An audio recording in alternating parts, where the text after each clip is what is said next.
आलस्य और अहंकार के कारण बोध नहीं हो पाता। तो कोई पूछेगा कि आलस्य और अहंकार क्यों है, वाय?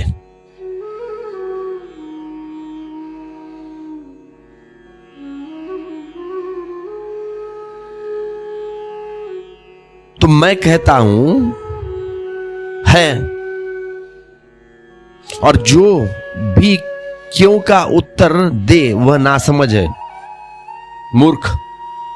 नासमझ इसलिए कि जो भी उत्तर होगा उसके लिए भी पूछा जा सकता है कि क्यों। उसका जो उत्तर दे वह और भी ज्यादा नासमझ है, क्योंकि फिर भी पूछा जा सकता है कि वह क्यों। फिर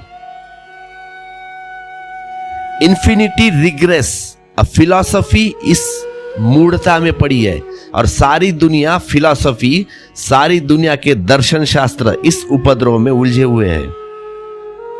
हर चीज पर हम पूछते चले जाते हैं क्यों, वाय। इसका कोई अंत नहीं। एक प्रश्न का उत्तर मिला, उसका और नया क्वेश्चन खड़ा हो गया प्रश्न। तो धर्म इस मूढ़ता में नहीं पड़ता, वह कहता है ऐसा है बस, अब इसका हमें क्या उपयोग कर सकते हैं उसे करने में लगे,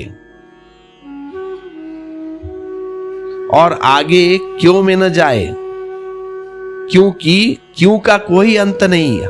हमारा अंत है, क्यों का कोई अंत नहीं। हम पूछते पूछते समाप्त हो जाएंगे, मर जाएंगे, लेकिन क्यों का अंत कभी नहीं आता। इसीलिए भगवान बुद्ध के पास जब भी कोई आता है तो वह कहते हैं कि तुम क्रांति के लिए आए, अपने को बदलने के लिए आए हो, या सिर्फ जवाब चाहिए, प्रश्न का उत्तर चाहिए। अगर सिर्फ जवाब चाहिए तो किताब में काफी है, पढ़ लो किताब, उस पर जवाब मिल जाएगा। पंडितों के पास जाओ, उनके पास मिल जाएगा जवाब। मेरे पास मत आओ, मुझे परेशान मत करो। अगर जीवन में क्रांति चाहिए तो फिर वह पूछो जिससे क्रांति घटित हो सकती है। यह मत पूछो जिसका कोई प्रयोजन नहीं, असंगत, इररिलेवेंट क्वेश्चन मुझे मत पूछो।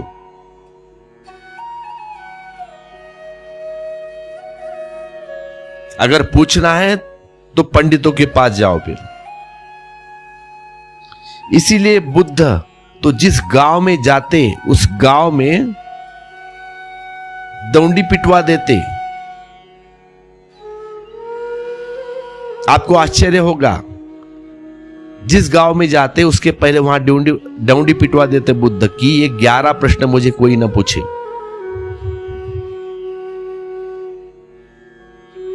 क्योंकि इन प्रश्नों को पूछने वाला पूछता ही चला जाता है, उसका कोई अंत नहीं। क्यों के बाद क्यों, क्यों के बाद क्यों नहीं। असली सवाल ये नहीं आलस्य और अहंकार क्यों है, असली सवाल यह है कि कैसे मिटेगा, वाई दे आर। असली सवाल नहीं है क्यों है, क्यों है। लेकिन जिंदगी में हम कभी ऐसे सवाल नहीं पूछते। एक आदमी है, आप ही पकड़ लिए, आपने मकान बना दिया, या किसी को मकान बनाना है तो वह नहीं पूछता कि नींव में पत्थर क्यों है। पूछते हो क्या?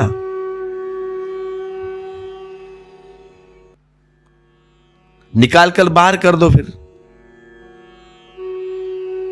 एक आदमी को आग को बुझाना है, आग लगी है उसे बुझाना है, तो आप नहीं पूछते कि आग में पानी डालने से आग बुझती है। आप पानी डाल देते हो और आग बुझ जाती है ना।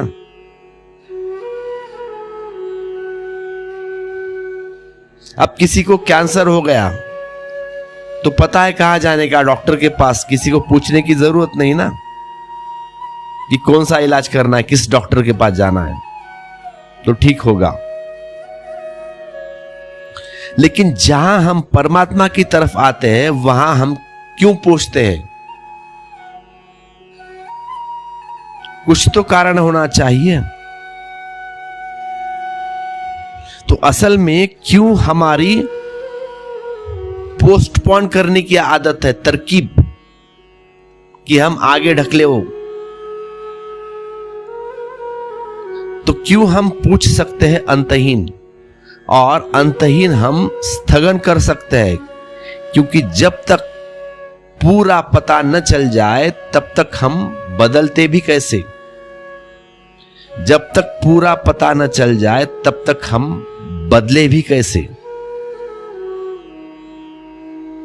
तो धर्म दर्शन नहीं, धर्म बहुत प्रैक्टिकल है, धर्म बहुत व्यावहारिक है, धर्म इसीलिए साइंटिफिक है, वैज्ञानिक है। धर्म एक प्रयोगशाला है। मैं जो भी कह रहा हूं वह स्पेकुलेटिव नहीं है, वह सिद्धांतवादी नहीं। उसमें नजर इतनी है कि आपको वे मूल सूत्र ख्याल में आए जिनसे जिंदगी बदल सकती है या बदल जाती है।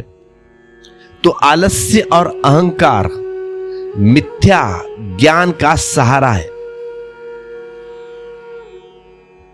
मिथ्या ज्ञान अज्ञान को बचाने का आधार है। अगर अज्ञान को बचाना है तो मिथ्या ज्ञान। अहंकार और आलस्य छोड़ो, दोनों छोड़ दोगे, अहंकार और आलस्य, तो मिथ्या ज्ञान गिर जाएगा।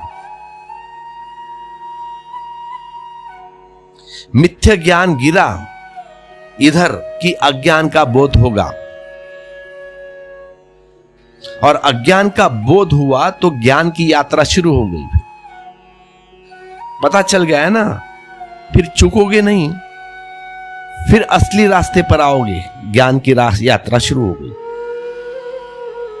और वे पुरुष जो ज्ञान के अमृत को उपलब्ध हो जाते हैं, वह परलोक में आनंद को उपलब्ध होते हैं। इस लोक में भी आनंद से भर जाते हैं। परलोक की तो बात छोड़ो, वहां तो आनंद ही आनंद है।